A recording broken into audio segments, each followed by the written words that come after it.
Hello, my friend. This is Victor Pacini, and welcome to the Be Seen and Heard Journey. Videos and audios that will empower you. Hey, it's Victor. Welcome to another Be Seen and Heard Journey.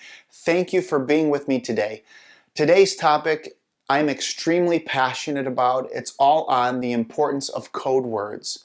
Now, there are many implications to using this term and to implementing it into your daily life.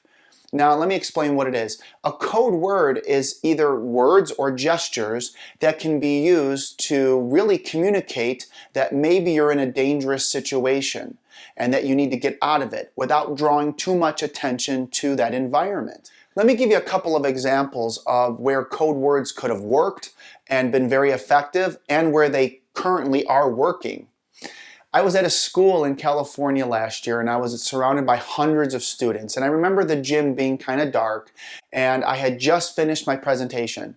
At the end, I always do Q&A, questions and answers, and I had this, I think she was in 7th grade, she raised her hand and she asked a very specific question that I immediately had to keep my eye on her. And the question was, what happens if it's a parent that's abusing you? And right away, it was a red flag to me because I just had a feeling that something wasn't right in her life. Now, from my perspective, and this didn't happen, but I thought about it afterwards, I continued to allow the students to ask questions, and I was trying to remember where this girl was.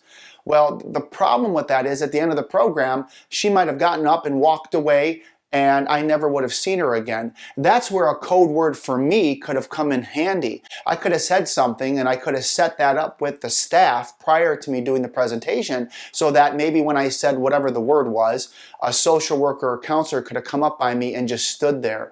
And then we could have gone up to that girl right away. Fortunately, she came up to me after the presentation and she disclosed that it was her dad that was abusing her. I was very fortunate at that moment, but that's something to really think about in terms of code words. A friend of mine just recently sent me a video, and on the video, this woman is talking, and it's like a remote learning kind of environment, and as she's talking, she puts up like a fist, and it was a specific gesture that she did, which symbolizes to the person who she's talking to that she's in a domestic violence situation. I think that is so powerful. She continued talking and she made this gesture, and that's all she had to do. It is so powerful. The last code word that I want to share is something I've developed for my kids. This is a code word that reminds them that no one touches them inappropriately. I have developed a phrase through my curriculum called tic-tac-no-go. Tell someone you know and trust. I won't get into all that, but that simple phrase is my code word for my kids. Let me explain. I don't have to share a lot anymore about sexual abuse. They know it very, very well. All I have to do is use that phrase, and it allows them to understand where I'm coming from. Let me explain. When I take my daughter to a sleepover, and she's now in 8th grade, and I walk her to the door and I give her a hug because I love her so much, I say, listen, I go, remember, tic-tac-no-go. That's all I have to say because that phrase is simply a reminder to her that no one touches her inappropriately. And it's also a reminder to her to be aware of her surroundings to help her friends out. And she's like, Dad, I got it. No problem. I've seen code words used at parties where a young person is maybe in distress or is feeling uncomfortable. All they have to do is text that word to their parent. Instead of explaining it all, they text the word, and that parent knows when they receive that word in a text, they immediately go and pick that child up.